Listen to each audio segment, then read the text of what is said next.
স্বামী ৪ বছর পর আইপিএস অফিসার হয়ে ফিরে এসে দেখল স্ত্রী অটোরিকশা চালিয়ে নিজের দিন গুজরান করছে। ঝাড়খণ্ডের গুমলা জেলা থেকে প্রায় ১৫ কিলোমিটার দূরে অবস্থিত একটি ছোট গ্রাম ছিল চন্দনপুর। এই গ্রামটি মানচিত্রে হয়তো একটি ছোট বিন্দুর মতো ছিল, কিন্তু এখানে বসবাসকারী মানুষদের মন ছিল অনেক বড়। তাদের স্বপ্ন আকাশের চেয়েও উঁচু ছিল, আর তাদের সংগ্রাম মাটির চেয়েও বেশি কঠিন ছিল।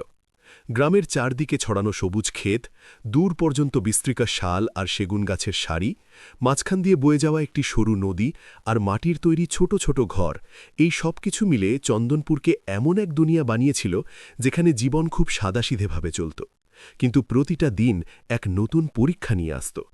এই গ্রামেরই এক প্রান্তে একটি পুরনো নিমগাছের নিচে তৈরি এক ছোট মাটির ঘরে থাকত ফতেহ।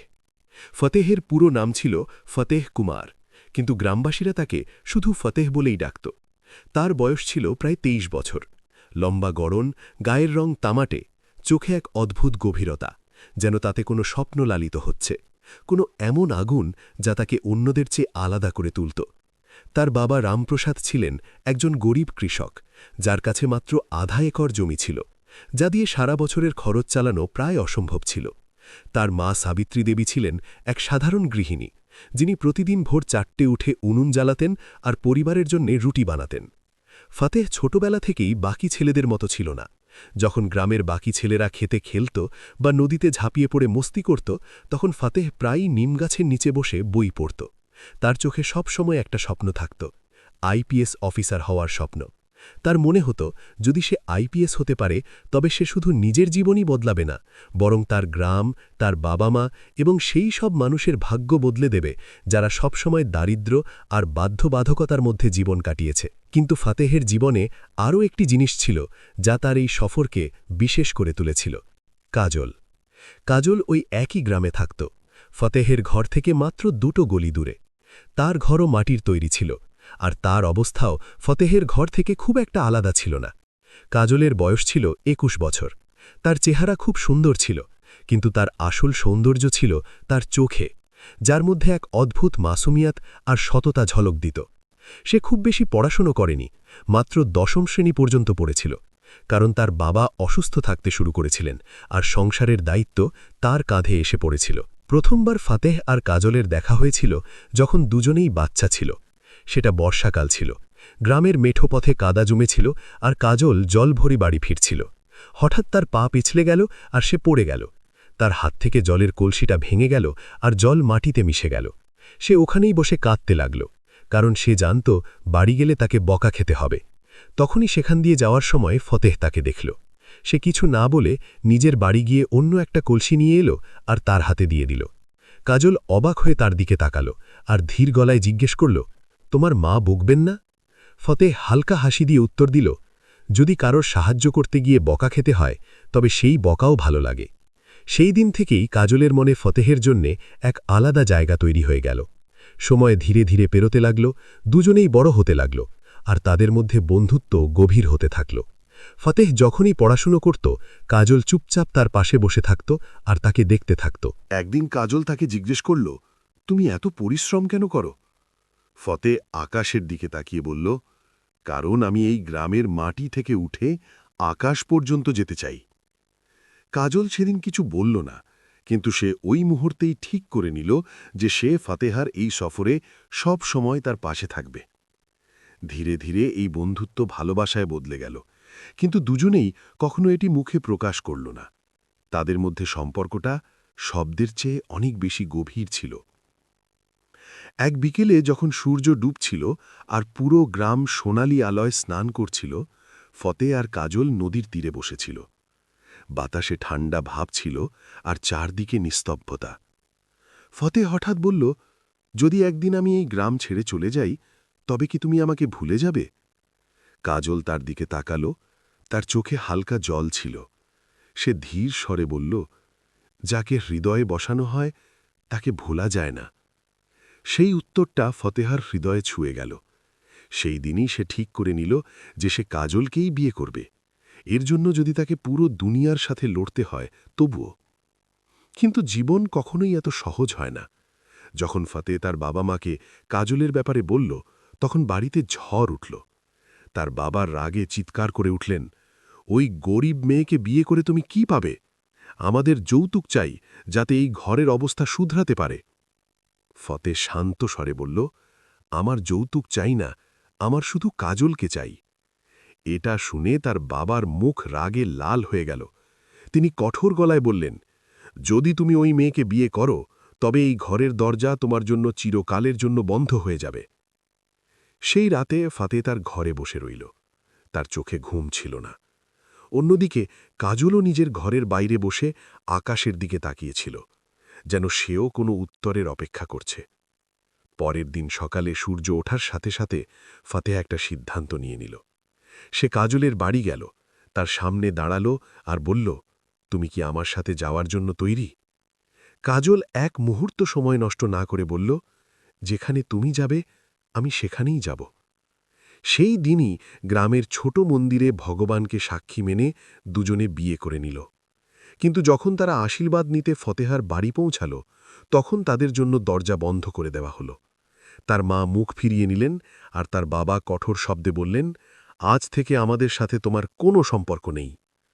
এটা শুনে কাজলের চোখে জল চলে এলো, কিন্তু ফতে তার হাত শক্ত করে ধরল আর বলল, যতদিন আমরা একসাথে আছি আমাদের আর কারোর দরকার নেই। সেই মুহূর্ত থেকে তাদের জীবনের আসল সংগ্রাম শুরু হয়ে গেল।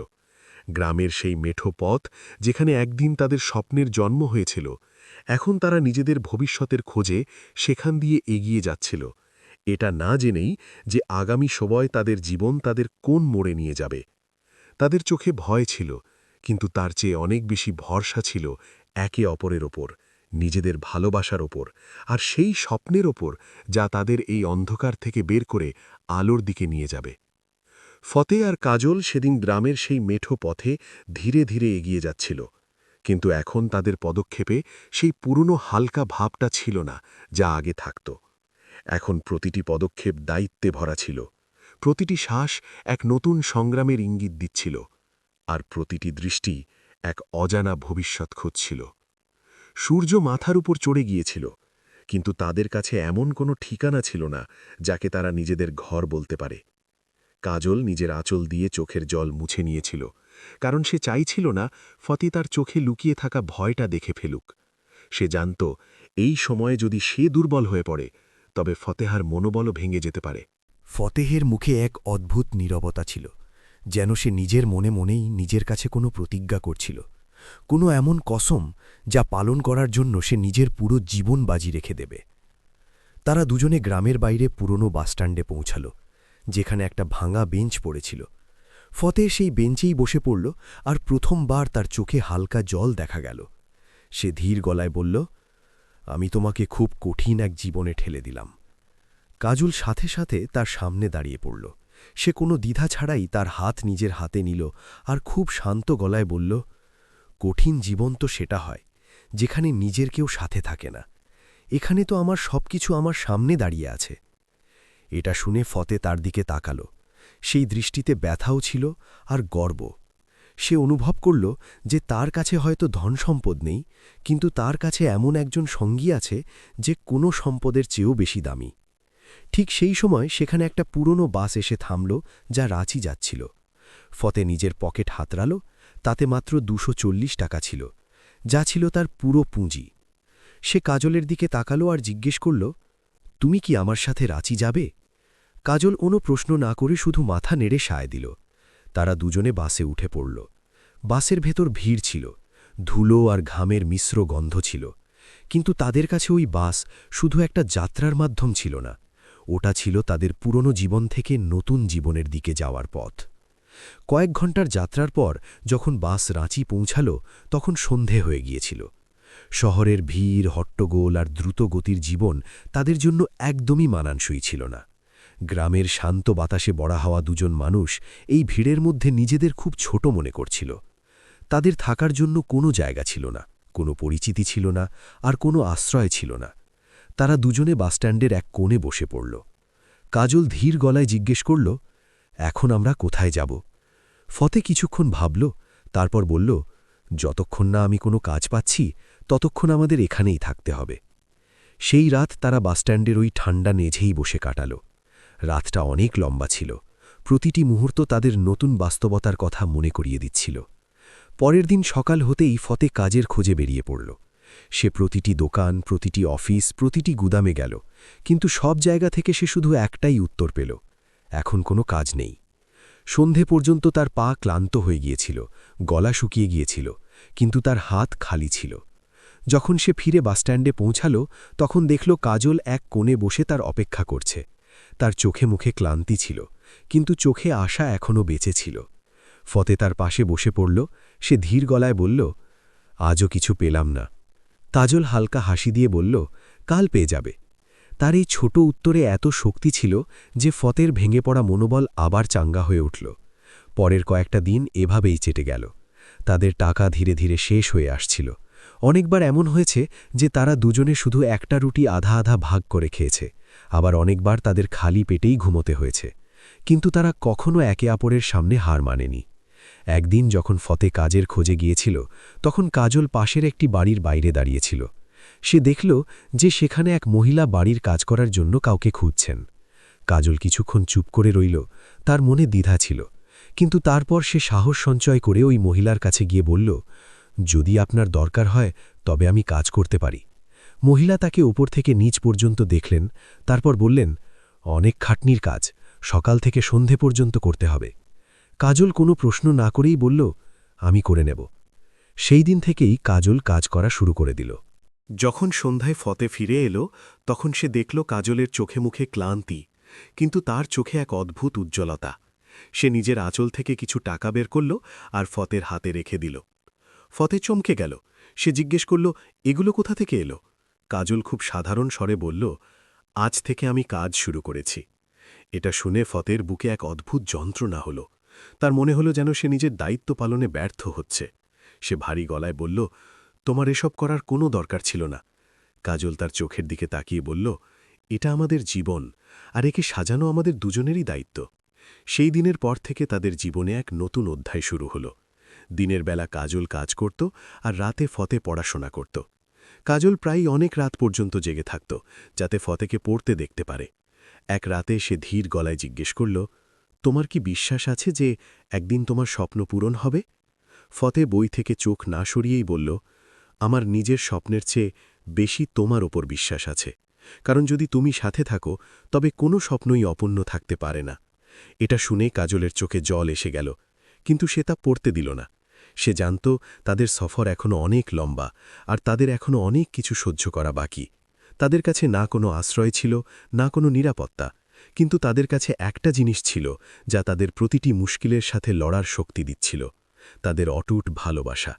তারা জানত না যে আগামী সময়ে তাদের জীবন তাদের কোন মোড়ে নিয়ে যাবে, কিন্তু তারা দুজনেই তৈরি ছিল ভাগ্যের লেখা প্রতিটি ঝড়ের মুখোমুখি হওয়ার জন্য। রাঁচি শহরের সকাল সবসময় কোলাহল দিয়ে শুরু হতো, কিন্তু সেই ছোট্ট ভাড়ার ঘরটিতে যেখানে ফতে আর কাজল থাকত, সেখানে সকালের শুরু হতো নিস্তব্ধতা দিয়ে, এক এমন নিস্তব্ধতা যার মধ্যে দায়িত্বের ডাক লুকিয়ে থাকত। ঘরটা এত ছোট ছিল যে এক কোণে উনুন জ্বললে অন্য কোণে বসা মানুষটি ধোঁয়ায় চোখ রগড়াতে লাগত। দেওয়ালে নোনা ধরা ছিল, ছাদ থেকে মাঝে মাঝে জলের ফোঁটা পড়ত, আর জানালা এত ছোট ছিল যে সূর্যের আলো সেখানে ঢোকার আগে যেন অনুমতি চাইত। কিন্তু ওই একই ঘরে দুটো এমন হৃদয় বাস করত যা কোনো রাজপ্রাসাদের চেয়েও বেশি মজবুত ছিল। প্রতিদিন সকালে কাজল সবার আগে উঠত, চুপচাপ ফতেকে দেখত যে বইয়ের মাঝেই ঘুমিয়ে পড়ত। তার আঙুলগুলো তখনও বইয়ের পাতা ছুঁয়ে থাকত, যেন ঘুমের মধ্যেও সে নিজের স্বপ্নগুলোকে আঁকড়ে ধরে রাখতে চায়।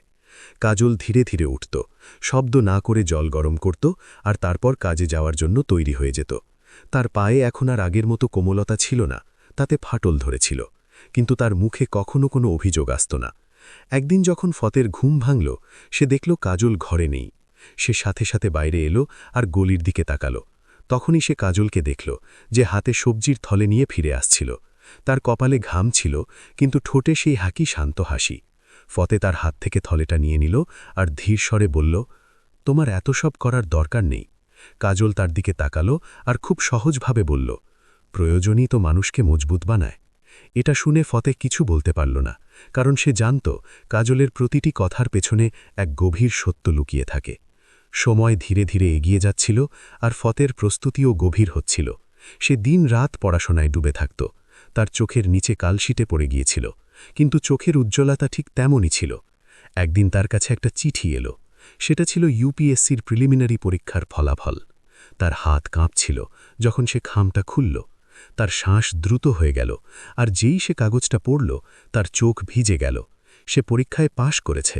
সে দৌড়ে কাজলের কাছে গেল, যে তখন একটা বাড়িতে মেঝো গুঁজছিল। সে হাঁপাতে হাঁপাতে বলল, আমি পাস করেছি। কাজল কিছুক্ষণ তার দিকে তাকিয়ে রইল, যেন তার বিশ্বাসই হচ্ছিল না। তারপর তার চোখ দিয়ে জল গড়িয়ে পড়তে লাগল, কিন্তু সেই জলে কোনো কষ্ট ছিল না, তাতে গর্ব ছিল। সে বলল, আমি জানতাম তুমি নিশ্চয়ই সফল হবে। সেদিন তারা অনেক মাস পর পেট ভরে খাবার খেল, কিন্তু সেই খুশির পেছনে এক নতুন চ্যালেঞ্জ তাদের জন্য অপেক্ষা করছিল। এখন ফতেহকে মেইনস পরীক্ষার প্রস্তুতির জন্য দিল্লি যেতে হবে, কারণ সেখানে ভালো কোচিং আর পরিবেশ পাওয়া যাবে। কিন্তু তাদের কাছে দিল্লি যাওয়ার মতো টাকা ছিল না। সেই রাতে ফতেহ চুপচাপ বসে রইল। তার চোখে দুশ্চিন্তা স্পষ্ট দেখা যাচ্ছিল। কাজল তার দিকে তাকালো আর জিজ্ঞেস করল, তুমি কিছু ভাবছ? ফতেহ নজর নিচু করে বলল, দিল্লি যাওয়ার টাকা নেই, হয়তো আমাকে এই স্বপ্ন এখানেই ছেড়ে দিতে হবে। এটা শুনে কাজলের হৃৎস্পন্দন যেন থেমে গেল। সে সাথে সাথে বলল, স্বপ্ন কখনো টাকার অভাবে ছাড়া হয় না। পরের দিন যখন ফাতেহ পড়াশোনায় ব্যস্ত ছিল, কাজল চুপচাপ বাইরে চলে গেল। সে তার ছোট বাক্সটা খুলল, যার মধ্যে তার বিয়ের সময়ের কিছু চুড়ি আর একটা ছোট্ট সোনার চেইন রাখা ছিল। সে গয়নাগুলো হাতে নিয়ে কিছুক্ষণ চুপ করে দাঁড়িয়ে রইল। তার চোখে জল এসে গেল, কারণ এগুলো শুধু গয়না ছিল না, এগুলো ছিল তার স্মৃতি, তার আপনজনের প্রতীক। কিন্তু পরমুহূর্তেই সে চোখের জল মুছে ফেলল আর সেগুলো নিয়ে বাজারে চলে গেল। যখন সে ফিরে এলো, তার হাতে কিছু টাকা ছিল। সে টাকাগুলো ফতেহের সামনে রেখে দিল। ফতেহ অবাক হয়ে জিজ্ঞেস করল, এগুলো কোথা থেকে এলো? কাজল খুব স্বাভাবিক স্বরে বলল, এখন তুমি দিল্লি যাবে। ফতেহ বুঝে গেল সে কি করেছে। তার চোখ ভরে এলো। সে কাঁপা গলায় বলল, তুমি এসব কেন করলে? কাজল তার চোখের দিকে তাকিয়ে বলল, কারণ তোমার স্বপ্নই আমার জীবনের উদ্দেশ্য। সেই রাতে দুজনেই চুপচাপ বসে রইল। তাদের মধ্যে কোনো শব্দ ছিল না, কিন্তু তাদের হৃদয় একে অপরকে অনেক কিছু বলছিল। কিছুদিন পর সেই দিনটা এলো যখন ফাতেহকে দিল্লি যেতে হবে। বাসস্ট্যান্ডে দাঁড়িয়ে দুজনেই একে অপরকে দেখছিল, যেন সময়কে থামিয়ে দিতে চায়। ফাতেহ ধীর গলায় বলল, আমি তাড়াতাড়ি ফিরে আসব। কাজল শুধু বলল, আমি অপেক্ষা করব। বাস চলতে শুরু করল, আর কাজল ওখানেই দাঁড়িয়ে রইল যতক্ষণ না বাসটা তার চোখের আড়াল হল। সেদিনের পর তার জীবন পুরোপুরি বদলে গেল। এখন সে একা ছিল, কিন্তু সে হার মানল না। সে আগের চেয়ে বেশি পরিশ্রম করতে লাগল, যাতে ফাতেহের কোনো কিছুর অভাব না হয়। কিন্তু ভাগ্য তার জন্য আরও একটি কঠিন পরীক্ষা তৈরি করে রেখেছিল। কয়েক সপ্তাহ পরেই সে জানতে পারল যে সে মা হতে চলেছে। এই খবর শুনে তার মনে আনন্দও ছিল আর ভয়ও, কারণ এখন তার দায়িত্ব আরও বেড়ে গেল। সে ফতেহকে এই কথা জানানোর কথা অনেকবার ভাবল, কিন্তু প্রতিবারই সে নিজেকে আটকে নিল, কারণ সে চাইছিল না তার কারণে ফতেহের মনোযোগ নষ্ট হোক। সে ঠিক করল যে সে একাই এই দায়িত্ব পালন করবে। কিন্তু জীবন এত সহজ ছিল না। একদিন বাড়িওয়ালা তাকে ডাকল আর কঠোর স্বরে বলল, যদি সময় মতো ভাড়া দিতে না পারো তবে এই ঘর খালি করতে হবে। কাজল খুব বিনয়ের সাথে বলল, আমাকে একটু সময় দিন। কিন্তু বাড়িওয়ালার মন গলল না। সেই রাতে কাজল ওই ঘরেই বসে রইল। তার চোখ দিয়ে জল পড়ছিল, কিন্তু সে হার মানতে অস্বীকার করল। সে নিজের পেটে হাত রাখল আর ধীর গলায় বলল, তোমার বাবার স্বপ্ন অপূর্ণ থাকবে না। সেই মুহূর্তেই সে সিদ্ধান্ত নিল যে তাকে যাই করতে হোক না কেন, সে তার সন্তান আর তার স্বামীর স্বপ্নকে বাঁচিয়ে রাখবে। সেই রাতে যখন বাড়িওয়ালা কাজলকে শেষ সতর্কবার্তা দিয়েছিল, তারপর থেকে তার চোখে ঘুম যেন চিরকালের জন্য উধাও হয়ে গিয়েছিল। সে সেই ছোট্ট ঘরের কোনায় বসে রইল, পিঠটা দেওয়ালে ঠেস দেওয়া আর তার হাতের তালু পেটের উপর রাখা, যেখানে এক নতুন প্রাণ ধীরে ধীরে আকার নিচ্ছিল। বাইরে রাতের নিস্তব্ধতা ছিল, কিন্তু তার ভেতরে হাজারো ঝড় একসাথে উঠছিল। সে চোখ বন্ধ করল, আর তার সামনে ফাতেহের মুখটা ভেসে উঠল। সেই বিশ্বাসভরা চোখ, সেই স্বপ্ন যা পূরণ করার জন্য সে সবকিছু ছেড়ে দিয়েছিল। তার ঠোঁট হালকা কাঁপল, আর সে ফিসফিস করে বলল, তোমাকে যে কোনো মূল্যে সফল হতেই হবে। পরের দিন সকালে সূর্যের প্রথম কিরণ ঘরে পৌঁছাল, কিন্তু ওটা আর সেই ঘর ছিল না যাকে সে নিজের ঘর বলতে পারে, কারণ দুপুরের মধ্যেই তাকে সেখান থেকে চলে যেতে হতো। তার কাছে আসবাবপত্র বলতে ছিল শুধু কিছু জামাকাপড়, কিছু বাসন আর কিছু স্মৃতি, যা সে চাইলেও পেছনে ফেলে যেতে পারত না। সে ধীরে ধীরে নিজের জিনিসপত্র একটা পুরনো ব্যাগে ভরল। তার প্রতিটি নড়াচড়ায় এক অদ্ভুত বাধ্যবাধকতা ছিল, কিন্তু তার মুখে কোনো দুর্বলতা ছিল না। যখন সে ওই ঘর থেকে বেরোল, সে একবার পেছনে ফিরে তাকাল। তার চোখে জল ছিল, কিন্তু সে তা পড়তে দিল না, কারণ এখন সে শুধু একজন স্ত্রী নয়, সে একজন মাও হতে চলেছে, আর তাকে শক্ত থাকতে হবে। বাইরে রাস্তায় মানুষের ভিড় ছিল, সবাই নিজের নিজের জীবনে ব্যস্ত, কারোরই তার অবস্থা নিয়ে কোনো মাথা ব্যথা ছিল না। সে ধীরে ধীরে রাস্তায় হাঁটতে লাগল। তার পা ভারী ছিল, কিন্তু ইরাদা ছিল মজবুত। সে অনেক জায়গায় কাজ খোঁজার চেষ্টা করল, কিন্তু সব জায়গা থেকেই সে শুধু নিরাশাই পেল, কারণ এখন তার অবস্থা দেখে মানুষ তাকে কাজ দিতে ইতস্তত করছিল। দিন কাটতে লাগল, আর তার অবস্থা আরও কঠিন হতে লাগল। অনেকবার তাকে খালি পেটেই রাত কাটাতে হয়েছে। অনেকবার সে শুধু জল খেয়ে নিজেকে বুঝিয়েছে যে সব ঠিক হয়ে যাবে। কিন্তু একদিন যখন সে রাস্তার ধারে বসেছিল, সে দেখল সামনে একটা অটোরিকশা দাঁড়িয়ে আছে। তার ড্রাইভার পাশের দোকানে চা খাচ্ছিল। কাজলের নজর ওই অটোর উপর আটকে রইল। তার মনে একটা চিন্তা এলো, এমন একটা চিন্তা যা তার জীবনের মোড় ঘুরিয়ে দিল।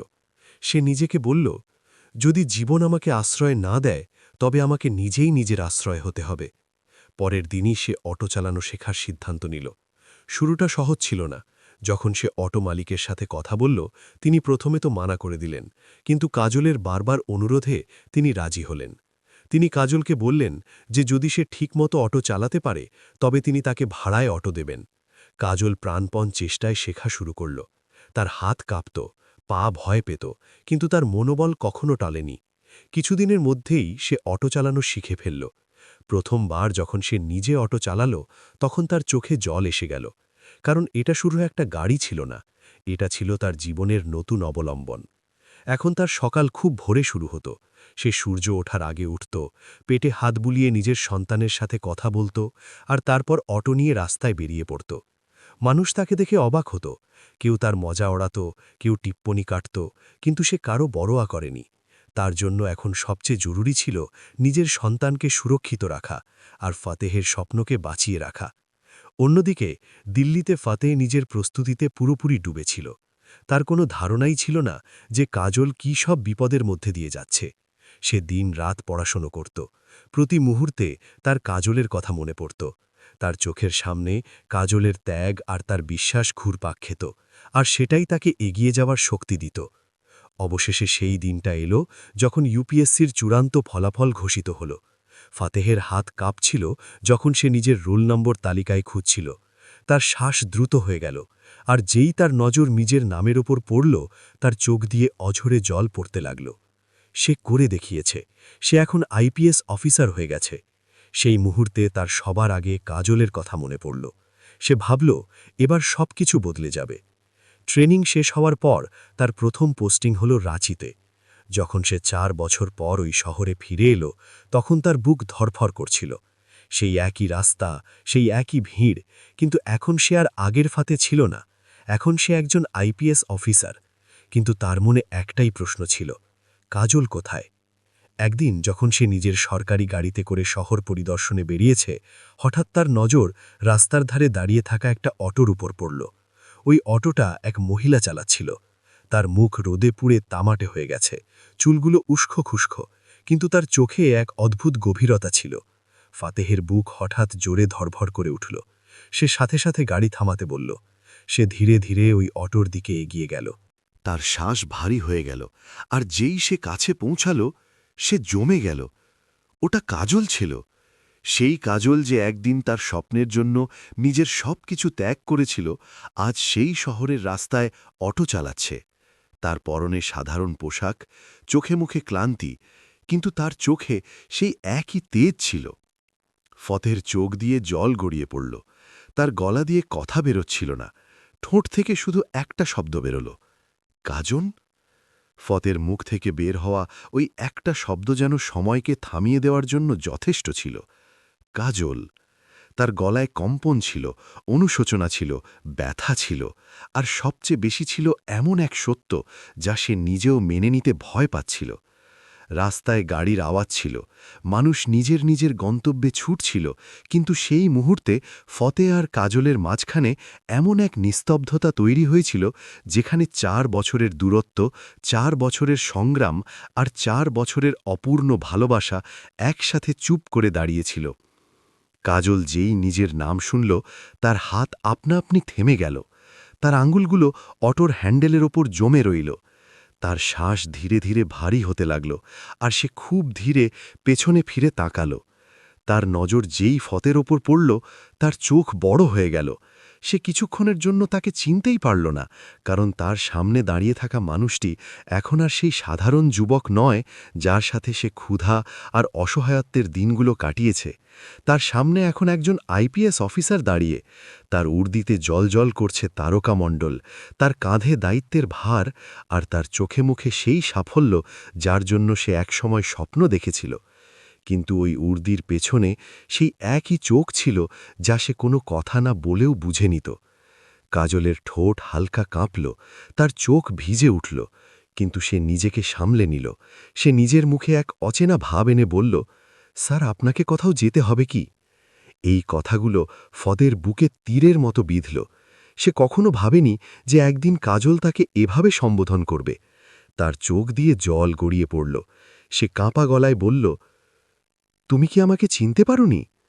কাজল কিছুক্ষণ তার দিকে তাকিয়ে রইল, তারপর খুব শান্ত স্বরে বলল, চিনেছি, কিন্তু চিনে নিলেই তো আর জীবন ফিরে আসে না। এটা শুনে ফতের হৃদয় যেন ভেঙে গেল।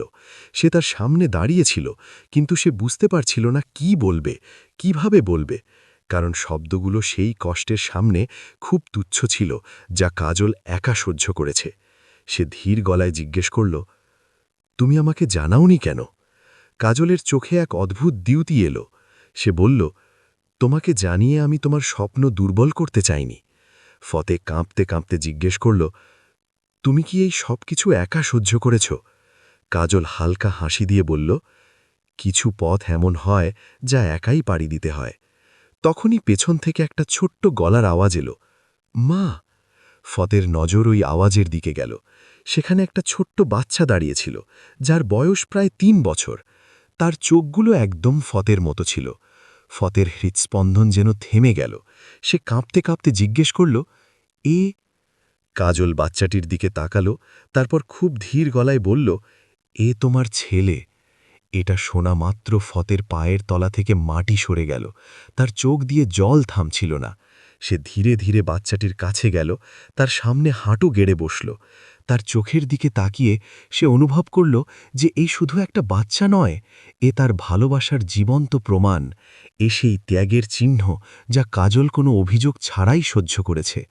বাচ্চাটি মাসুম গলায় জিজ্ঞেস করল, আপনি কে? এই প্রশ্ন ফতের বুক চিরে দিল। তার গলা ভেঙে এলো। সে ধীর স্বরে বলল, আমি তোমার বাবা। বাচ্চাটি কিছুক্ষণ তাকে দেখতে থাকল, তারপর আস্তে করে কাজলের পেছনে লুকিয়ে পড়ল, কারণ তার কাছে এই মুখটি নতুন ছিল। ফতেহ আর নিজেকে সামলাতে পারছিল না। সে কাজলের দিকে তাকালো আর বলল, আমি তোমাকে অনেক কষ্ট দিয়েছি, কিন্তু এখন আমি সবকিছু ঠিক করতে চাই। কাজল তার চোখের দিকে তাকালো।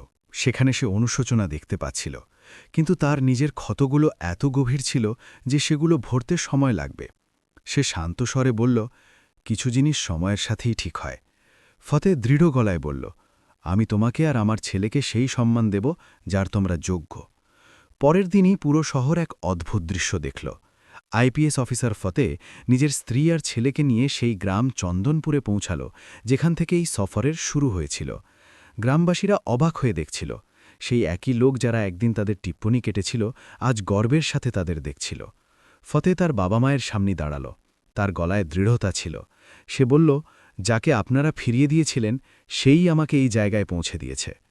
তার বাবা মায়ের চোখে অনুশোচনা ছিল। তারা কাজলের কাছে ক্ষমা চাইলেন, কিন্তু কাজল কিছু বলল না, কারণ তার কাছে এখন শব্দের কোনো মানে ছিল না। তার কাছে এখন শুধু তার বর্তমান আর তার ভবিষ্যৎ গুরুত্ব রাখত। ফতেহ পুরো গ্রামের সামনে কাজলের হাত ধরে ফেলল। সে বলল, এ শুধু আমার স্ত্রী নয়, এ আমার শক্তি, এ আমার পরিচয়। সেই মুহূর্তে কাজলের চোখে জল চলে এলো, কিন্তু এবার এই জল কষ্টের ছিল না, এটা সম্মানের ছিল। সূর্য ডুবছিল, কিন্তু এবার অন্ধকার আসছিল না। এবার এক নতুন সকাল তাদের অপেক্ষা করছিল। এক এমন সকাল যেখানে এখন কোনো দূরত্ব ছিল না, কোনো বাধ্যবাধকতা ছিল না, শুধু এক সাথ ছিল, এক বিশ্বাস ছিল, আর এক এমন ভালোবাসা ছিল যা প্রতিটি পরীক্ষাকে পার করে নিজেকে অমর করে তুলেছিল। তাদের গল্প এই কথার সাক্ষী হয়ে রইল যে যদি সঙ্গ খাঁটি হয় তবে ভাগ্যও হার মেনে নেয়, আর যদি বিশ্বাস অটুট হয় তবে কোনো দূরত্বই সম্পর্ক শেষ করতে পারে না। তো বন্ধুরা, এই ছিল আমাদের আজকের নতুন গল্প। আপনাদের এই গল্পটি কেমন লাগলো আমাদের কমেন্ট করে অবশ্যই জানাবেন। আর যদি গল্পটি আপনাদের সামান্যও ভালো লেগে থাকে তবে আমাদের ইউটিউব চ্যানেলটি সাবস্ক্রাইব করে নিন আর এই ভিডিওটিতে একটি লাইক দিয়ে দিন। দেখা হচ্ছে আবার একটি নতুন এবং ইন্টারেস্টিং গল্পের সাথে। ততক্ষণ পর্যন্ত ধন্যবাদ।